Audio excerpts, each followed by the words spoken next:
Hi guys, Joe here and welcome back to Winners and Losers. Because of the boring international break, there's no football to analyse, so me and Patrick Van Straten have decided to give you our predictions for the coming season. If you're watching this in 2017, be prepared for a laugh, because these are probably going to be terrible. Pato, Premier League we'll start off with. Who is going to win the Premier League, Pato?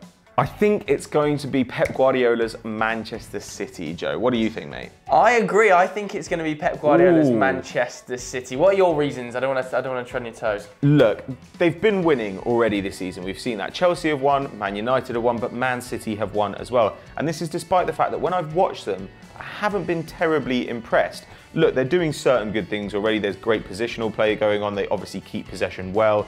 They're pushing up into midfield. There are interesting Pep Guardiola things happening. But I actually thought that the Stoke game in particular was a lot more competitive than the final scoreline looked. However, despite the fact they're not yet up to speed, they are still winning these games. And so if they're still in contention with Man United and Chelsea, when people like Ilkay Gundogan comes back, Leroy Sané comes back, and Vincent Kompany comes back, that they might well run away with it. I do agree with you, Pato. However, I don't think they'll run away with it. I think it's going to be pretty close, come right down to the wire, and I think it's going to be on one man's shoulders, pretty much, City's league title ambitions. That's Sergio Aguero. He has started the season on fire, 6 goals in his last 4 games for Manchester City. However, he is now banned for 3 games after that elbow and misses a crucial tie against Manchester United. In 9 months' time, we may well look back on this moment and say, that first Manchester derby cost Manchester City the league. I really do think it could be that close. However, Pep Guardiola is going to have to get the best out of some not mediocre players, but players who didn't perform last season. Raheem Sterling has started the season very well. It'll be exciting to see whether he can develop even further under Guardiola, and the same can be said about John Stones. Obviously, Vincent Kompany is so injury prone. It's going to be on John Stones' shoulders to really gel that backline together. And I'm also excited about Claudio Bravo. It's gone under the radar, his transfer. Joe Hart, of course, has taken all the headlines as he's moved on to Torino. However, the exciting move for me is Claudio Bravo coming into the league. This is a player with exceptional ability. Barcelona were desperate to keep hold of him. I think he could be pivotal to Pep Guardiola's title ambitions. But what do you guys at home think? Who's going to win the Premier League? Man United, Manchester City, Chelsea, Arsenal? I don't think so. Yes. Let us know what you think in the comments below. Next up, we head over to Italy, and it looks like a foregone conclusion, Joe. Yeah, it has to be Juventus to win Serie A. In my opinion, anyway, I think they've taken the best players from their most direct rivals in Gonzalo Higuain coming from Napoli and Miralem Pjanic coming from Roma. Miralem Pjanic last season scored 10 goals from central midfield areas. I don't see Roma replacing that. I also don't see Higuain's replacements in Arkadiusz Milik banging in the 36 goals that Higuain scored last season to take them even close to Juventus. I also think one man that Juventus have signed this summer that's gone very under the radar, Dani Alves, is a serial winner, amazing player for Barcelona. He's won everything there is to win at domestic and European level. I'm very excited to see him on the right of that Juventus side, combining with the likes of Piazza and Cuadrado potentially. I think that Juventus are really going to run away with this. Could be a 10-point gap in my opinion, Pat. Wow. My issue here is Napoli. Napoli got a huge amount of money this summer and they didn't spend it terribly well. They got in Arkadiusz Milik, but for an awful lot of money, 35 million euros. On the other hand, kept hold of Hamšík. They're always going to keep hold of Hamšík. And they kept hold of Manolo Gabbiadini. He looked like he was going to Everton on the final day, and I'm really glad he stayed because he's an outstanding young attacker and he's too good to play as a backup. On the other hand, I still don't think they've got quite enough, unless something really bad happens to the Juventus midfield. They had Pogba there last season and he really knitted them together in the centre of the park. But they tried to get Axel Witsel over the line after Pogba went because they knew they needed someone to cover for the defensive side, which they wouldn't get from Miralem Pjanic. Unfortunately, move stalled on the final day. Witsel spent 13 hours in Turin and still didn't get his move. So now they're reliant on Claudio Marchisio and Sami Khedira, both wonderful players but very injury prone. If those two go down this season, which did happen last year, they could be stuck with Stefano Storaro. And if that happens, this could turn into a race very quickly. Next up, we're heading over to Germany and the Bundesliga. Pato, this is already a foregone conclusion, isn't it? It certainly looks like it is, but I don't actually think it's going to be as easy as people expect. Last season, Borussia Dortmund outscored Bayern Munich, and that was when Bayern Munich looked incredible under Pep Guardiola. On the other hand, Bayern did win the title by 10 points, so you can't really sneeze at that. But look, this is the second season of Thomas Tuchel, so the squad will know his methods a little bit more, and while there are a lot of young players, a lot of them are already contributing at the top level. Ousmane Dembele, for instance, might be 19 years old, but he clearly looks like a top-class player. You've also got to think about teams like Bayer Leverkusen, who are a danger. They have added Kevin Volland this summer, who is a good young attacker. They've also got Julian Brandt, who was outstanding in the run-in last season. He will be a year older and a year better. I also think that while Carlo Ancelotti is undeniably one of the best managers in the world, he might be better suited to cup competition than league competition. Since 2010, he's won one league title, and that was in France. He's won the Champions League the same number of times in that period. I think that he might want to focus on the Champions League this year, knowing that Bayern failed in it under Pep Guardiola, and maybe as a result, he will take his eye off the league. But look, Bayern's chances in the league really come down to one man. Yeah, Robert Lewandowski has to score goals in the Bundesliga, and I'm sure he will. However, if he gets injured, I'm not convinced about Bayern Munich's backups. Of course, they've got Thomas Müller, scored 20 goals last season. However, can he lead a line by himself? Remains to be seen. However, let's have it right. Bayern Munich, in my opinion, are still going to romp to the title. Borussia Dortmund, fantastic signings, young players, but for me, they're going to be 2 to 3 years down the line. Potentially when Carlo Ancelotti is looking to leave Bayern Munich, Borussia Dortmund could be a bit resurgent then. But for now, they've lost too many big name players to have an immediate effect. Henrik Mkhitaryan going, and Mats Hummels in particular, I think is going to have a real effect because he's gone to a direct rival. He's going to slot straight in alongside Jerome Boateng. He's been doing it for years at Germany. He knows the setup at Bayern Munich as he was a youth team player there. He's a fantastic signing. That's going to cripple Borussia Dortmund immediately, in my opinion. I think in 2 to 3 years' time, players might replace him. However, for now, Bayern Munich are going to hammer home this title. 5 to 7 points for me. What do you guys at home think? No, are Bayern going to retain their title? Let us know in the comments below.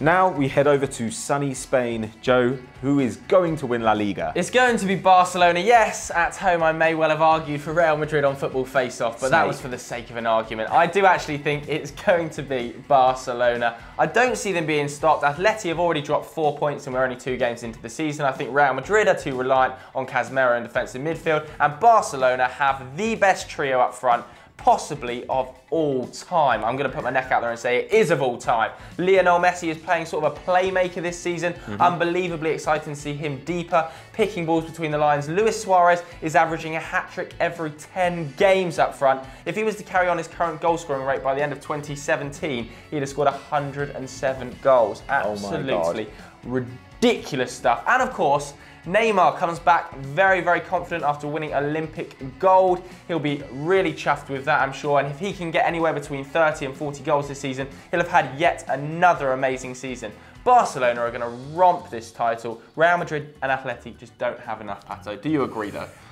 I kind of agree. Look, Barcelona, they knew that their squad was a little bit thin last season and they've gone out and strengthened it. I think Samuel Umtiti is great in the one-on-one. He's quick and he's got good passing, and those are things you need as a Barca centre-back. Paco Alcácer still makes me angry that he went there for so little money. Arsenal paid more for Mustafi than Barca paid for Paco. Something weird is happening there.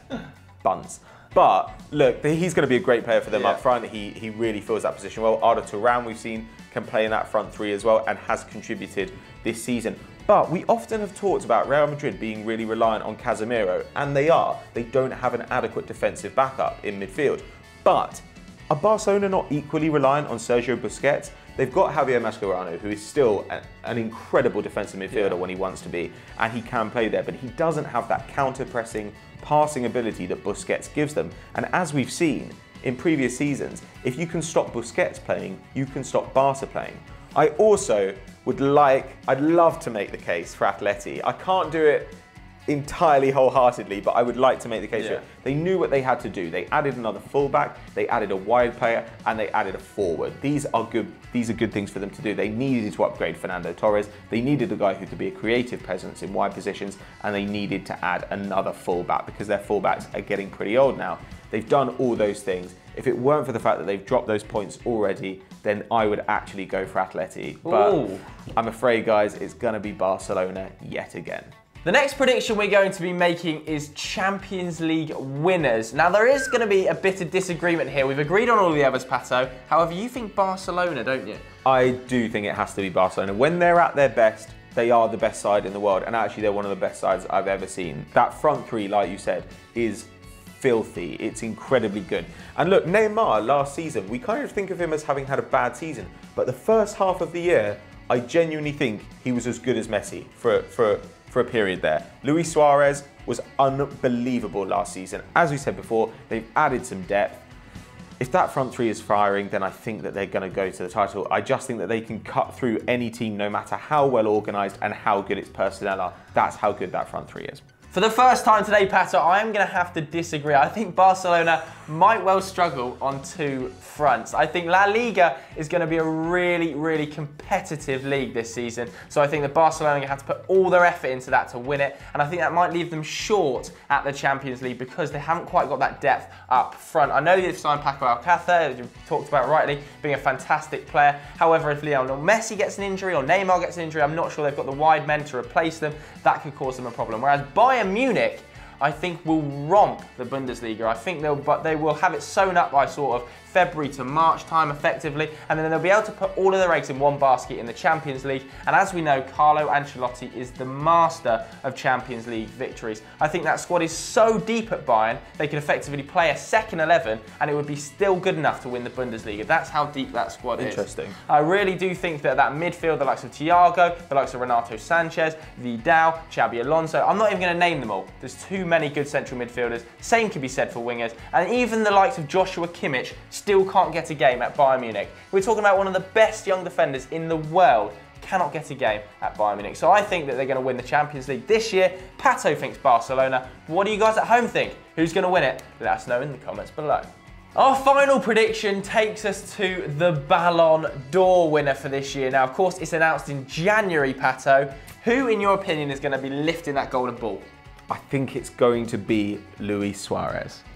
Really? I really do. I think he has been unbelievable. We know what sort of player he was when he was at Liverpool, but the level he's gone to at Barcelona is genuinely insane. 131 goals he's contributed to in his last 98 appearances. 131. Apparently, Joe tells me this, don't quite believe it, Barcelona have never lost in a game when Luis Suarez has scored.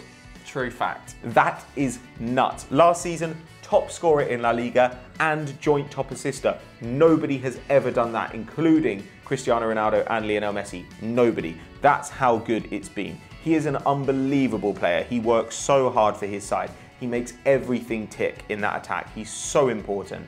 And I just think that he will be the first guy to break that duopoly of Ronaldo and Messi.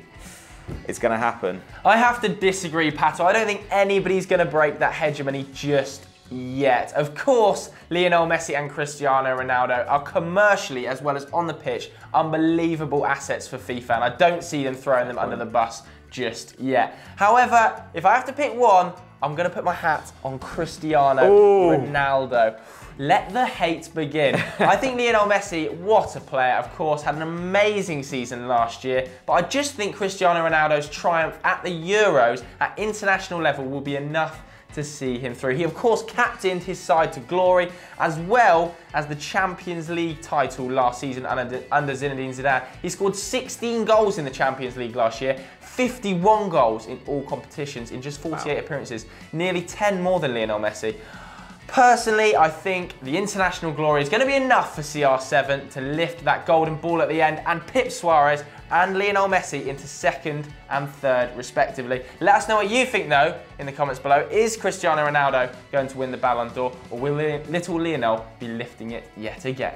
So those were our predictions for the 2016-17 season, and they're almost certainly going to be terrible. But make sure you let us know what you think in the comments below, and don't forget to call us out if we get it wrong. We're sure you won't forget. And we're sure we will get it wrong. But if you enjoyed this video, why don't you check out yesterday's football face-off, where me and Christopher Hamill battled it out to see who is going to win the Champions League. And as always, guys, please do like and subscribe. Catch you next time.